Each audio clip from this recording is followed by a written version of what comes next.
अस्सलाम वालेकुम रहमतुल्लाहि व बरकातुहू। हर आतंकवादी घटना के पीछे मुसलमान ही क्यों होता है?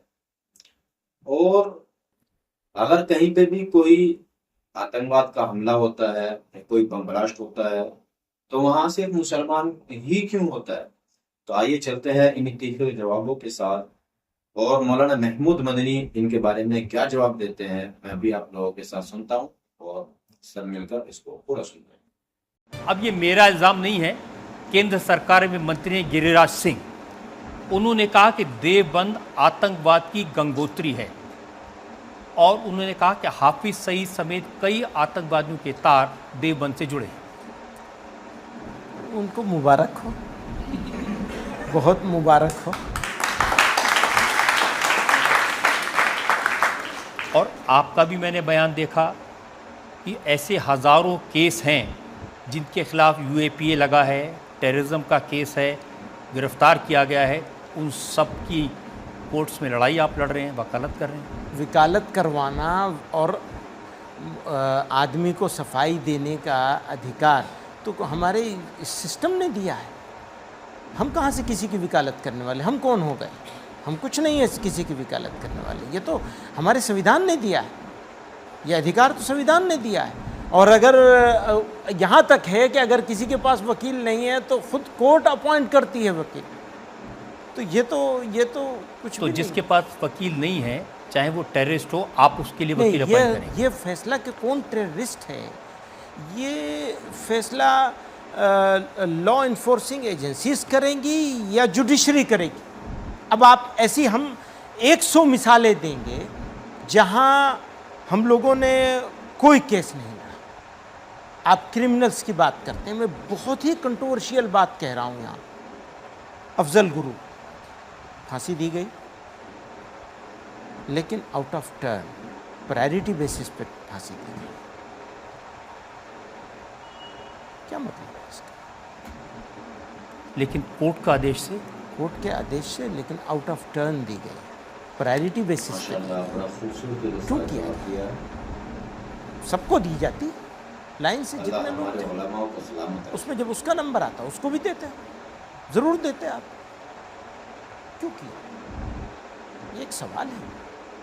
तो एक वर्ग विशेष को आपने कटघरे में खड़ा कर दिया। यहाँ तो आपको सिर्फ, तो उस समय तो कम से कम नरेंद्र मोदी की सरकार नहीं थी। किसी की भी हो, मैं सरकार की बात ही नहीं कर रहा हूँ। मैं कहाँ सरकार का विरोध कर रहा हूँ? आउट ऑफ टर्न तो मैं आउट ऑफ टर्न इसलिए कह, कोई भी करे, जो गलत है सो गलत है, इसीलिए सवाल मैंने उठाया। ये तो आपके सवाल से अलग है, मैं अपनी तरफ से ये सवाल उठा रहा हूँ। आपका सवाल ये है कि आप क्रिमिनल्स को, आतंकवादियों को सपोर्ट करते हैं, ठीक है ना? मैं यही कह रहा हूँ। इसमें आपको एग्जाम्पल 1000 लोगों के नाम आपको दे दूंगा जिनको हमने सपोर्ट नहीं किया, कभी नहीं किया। और ऐसी भी मिसालें हैं कि हमारे यहाँ लोगों ने अप्लाई किया, हमने उनको सपोर्ट नहीं किया। कभी नहीं कर सकते। किसी आतंकवादी को कभी सपोर्ट नहीं किया जाना चाहिए, और जीरो टॉलरेंस होनी चाहिए। अगर इस मुल्क में नहीं, दुनिया के किसी मुल्क में आतंकवादी सोच, आतंकवादी एटीट्यूड, इसको पनपने की जगह दी जाएगी, तो ये मुल्क के साथ तरफ से मदद होती है। जैसे कि जिन साहब का नाम ले रहे थे अभी, गंगोत्री बताया, सामने वाले का वो खुद ही उसी गंगा में नहाए हुए, सोचने में मजबूर हो जाता है। आतंकवाद की गंगा में नहा के बैठे हुए हैं। उनको अधिकार नहीं है इस मुल्क की कैबिनेट में रहने का। अगर वो कोई ऐसा आदमी और इस तरह के एटीट्यूड का आदमी कैबिनेट में बैठा हुआ है, तो मैं उस कैबिनेट के बारे में क्या सोचूंगा?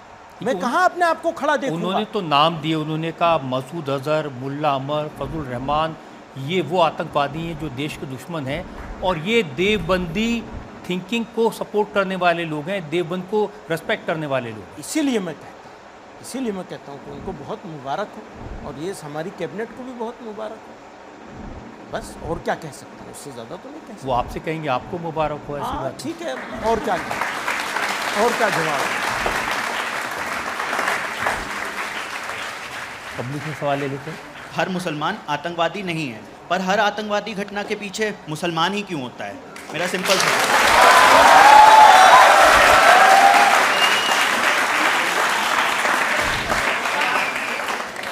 ये तो बड़ा पुराना और घिसा पटा सवाल हो गया। इसका जवाब बहुत पहले बार बार दे चुके हैं हम। अभी रिसेंटली बस्तर में और पिछले 1 साल का ही अगर आप निकाल के देख लें तो जितने इंसिडेंट्स हुए हैं और उसमें जितनी हमारे जवान शहीद हुए हैं, अगर उनका रेशो निकाल के देख लेंगे तो